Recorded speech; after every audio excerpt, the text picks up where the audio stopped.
Salut, aujourd'hui on va parler d'un tout nouveau téléphone qui vient de sortir, c'est HTC U11. HTC U11, c'est le nouveau téléphone effectivement de la marque HTC. HTC qui est une marque taïwanaise. Jusque là, tout va bien. Alors, le HTC U11 c'était un des téléphones vraiment attendus en 2017 parce que HTC est une énorme marque, ils font des super produits. Et ce HTC U11, il faut dire qu'il tient ses promesses, mais il y a un truc qui me dérange. Ce téléphone il est cool, on va pas se mentir. Déjà, pour commencer, il a de la gueule. Ça, c'est très clair. HTC U11, si tu veux, il répond au standard des téléphones. Enfin, pas au standard, à ce qui se fait en 2017, sauf un point. Et ce point-là, pour moi, il est dérangeant. Pour moi, aujourd'hui, un smartphone doit répondre à deux problématiques hyper importantes. Alors, au-delà du fait effectivement d'être un téléphone, d'avoir un iOS ou un Android, c'est ce qui se fait le plus, Android avec la surcouche, que ce soit de Samsung, soit de HTC ou peu importe. Les deux choses pour moi les plus importantes aujourd'hui, ça va être d'une, l'écran, le fait d'avoir un écran de bonne qualité. Et aujourd'hui, effectivement, des grands écrans pour pouvoir visionner plus de choses, voir des belles photos en belle qualité, regarder des vidéos qui déchirent, ça pour moi c'est primordial. Et le deuxième point le plus important, c'est un appareil photo de bonne qualité, que ce soit l'appareil photo au dos de l'appareil ou l'appareil photo de face. Si tu te retrouves avec un bel appareil photo au dos et en face quelque chose de pourri où tes selfies sont dégueulasses, franchement ça a très peu d'intérêt. Donc ça pour moi ce sont les deux points primordiaux. Et le HTC U11 a à mon sens un seul point, c'est l'appareil photo. L'écran c'est pas ça. Alors on va en parler, j'ai potassé mon sujet, je me suis bien renseigné, tu vois, j'ai pris des belles notes, j'écrit extrêmement mal, donc c'est pas grave, excuse-moi.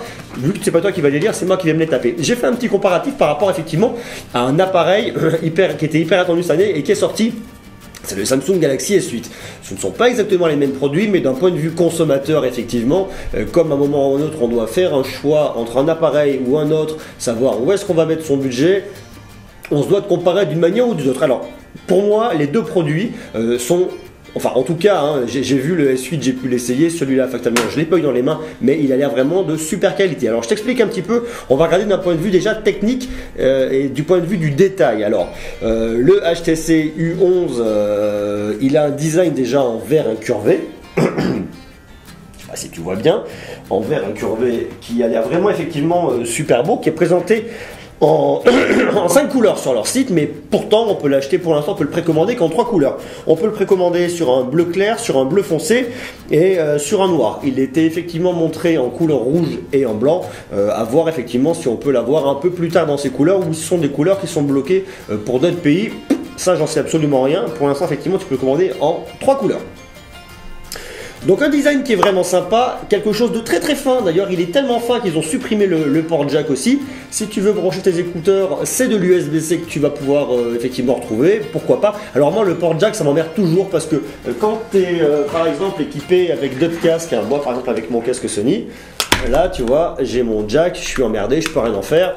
Quand tu veux brancher un micro externe, quand tu vas tourner une vidéo ou autre, tu peux pas mettre du jack et ça franchement je trouve ça chiant. Alors peut-être qu'il existe ou qu'il existera des adaptateurs port USB-C jack, peut-être. S'il n'y en a pas, en tout cas pour moi c'est rédhibitoire, je ne prendrai pas.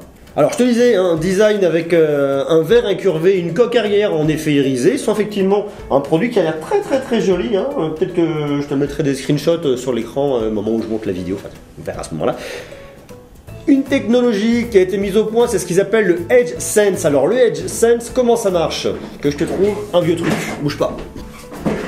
Ça c'est mon vieux iPhone tout pété 5C.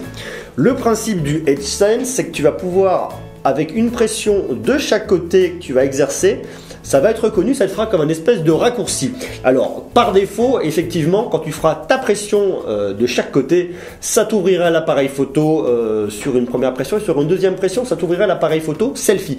L'intérêt, effectivement, de cette technologie, qui est plutôt pas mal, ça va être de pouvoir personnaliser tes raccourcis, surtout que ça reconnaît les pressions courtes et les pressions longues, donc ça te permettra effectivement de personnaliser davantage ton téléphone et de pouvoir, par exemple, vouloir ouvrir Instagram, vouloir ouvrir Twitter, vouloir va ouvrir autre chose, tout en sachant que ce système est ouvert aux développeurs tiers, ce qui fait qu'une application pourra très bien utiliser ce système pour pouvoir avoir un raccourci dédié, pour avoir une action dédiée.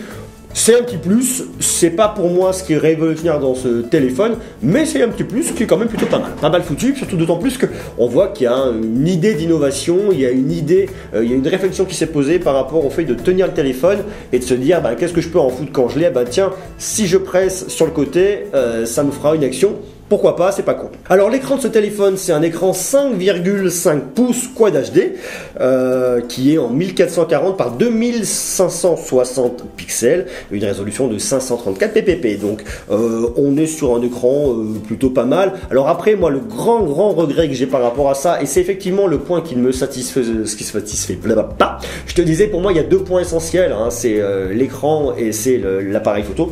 Cet écran, pour moi, on n'y est pas. Je te donne un petit coup d'œil. Tu vois, on n'est pas sur des écrans borderless et ça c'est vraiment dommage parce que aujourd'hui le borderless c'est vraiment quelque chose qu'on va retrouver partout, c'est d'utiliser la totalité de l'écran pour te proposer la totalité du téléphone, du smartphone pour te proposer effectivement un grand écran, et je trouve ça dommage que le HTC U11 ne l'ait pas et ne le propose pas. C'est à mon sens le petit point qui manque, c'est vraiment la faiblesse de ce téléphone, c'est cet écran, mais on en reparlera tout à l'heure parce qu'à la fin je te ferai un global, une vue globale entre les points vraiment positifs et les points à mon avis négatifs rédhibitoires pour ne pas prendre ce téléphone. Bon, côté processeur, c'est une machine qui est top, qui marche très bien, avec un Snapdragon en 835 qui est cadencé à 2,45 GHz, donc ça fonctionne, il a 8 cœurs, bon, un super processeur, super machine, très rapide, pour l'instant on n'a absolument rien à dire de ce côté-là. 4 Go de RAM, 64 Go de stockage qui est extensible, tu peux monter jusqu'à 2 Tera en tout en stockage sur ce téléphone, donc c'est vraiment bien. Un capteur d'empreinte digitale en façade pour déverrouiller rapidement, ce qui fonctionne aussi. Il fonctionne sous Android 7.1 Nougat avec une surcouche HTC, c'est bordel, c'est hyper dur à dire, essaye toi, HTC Sense, donc ça marche. Un IP67 qui te protégera contre les éclaboussures à l'eau douce et à la poussière. Alors si on compare au Samsung Galaxy S8 qui est en IP68, qui peut être immergé pendant 30 minutes sous 1,50 m d'eau, bon voilà, tu vas très clairement pas le faire. Attention quand même, moi j'ai vu une de leurs vidéos de présentation qui me pose un peu problème, où tu vois quelqu'un qui saute d'une falaise et qui se filme et qui se jette dans l'eau. Normalement en IP67, tout ce qui craint, ça craint l'eau de mer, donc les garanties pour moi là-dessus, ils peuvent te refuser en disant qu'il y a eu un défaut d'utilisation, donc c'est pas de la pub mensongère. Parce que si tu le fais, ça peut marcher, mais c'est quand même un risque et péril. Je serais toi, je le ferai pas. Une batterie 3000 mAh avec un système de charge rapide, ça c'est plutôt pas mal. Le Quick Charge 3.0, ce qui permet effectivement d'avoir un téléphone qui se recharge rapidement. Alors pas de recharge à l'induction, on va utiliser l'USB-C, mais bon, pour moi ça pose aucun problème, ça fonctionne. Pour moi, le point positif de ce téléphone, c'est vraiment l'audio. Si tu es un très grand fan de musique, que tu apprécies le bon son, je fais tout bouger. Pour moi, ça marche très bien. Ils ont mis en place ce qu'ils appellent le système Boom Sound. Tu as 4 micros autour du téléphone. Ces 4 micros vont te permettre effectivement de capter tout l'environnement musical et sonore autour de toi et te le restituer pour te faire comme un son en 3 dimensions.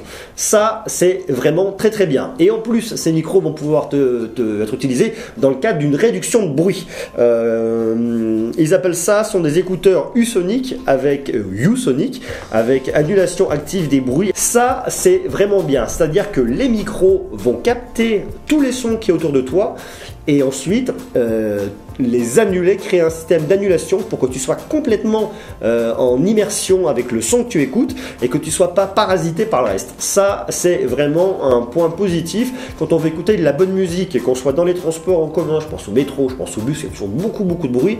Là, normalement, ça devrait quand même t'enfermer un peu plus et que tu profites du son. Tu n'es pas obligé de mettre à fond pour pas être emmerdé avec tout le son autour de toi. Donc ça, c'est vraiment un point positif. Côté photo, pour moi, on est plutôt bien. Capteur de 12 millions de pixels à l'arrière, ça correspond à ce qui se fait dans la concurrence, c'est très bien. Point positif, c'est le capteur à l'avant, 16 mégapixels. Ça, c'est plutôt pas mal, hein. Alors par contre, toi, tu filmes en Full HD, mais c'est bien parce que tu as une belle définition, donc tu feras des selfies qui sont bien, surtout si on compare avec le Galaxy S8 qui lui est 8 mégapixels, donc avec une qualité quand même inférieure. Donc ça, c'est un point positif pour le HTC U11. Alors côté poids, il fait 168 grammes, il est légèrement plus lourd de 30 grammes, de 10 grammes, excuse-moi, en plus par rapport au Galaxy S8, donc franchement c'est rien du tout. Il y a leur intelligence artificielle, l'HTC Sense Companion qui est compris dedans. Bon, ça c'est anecdotique à mon sens.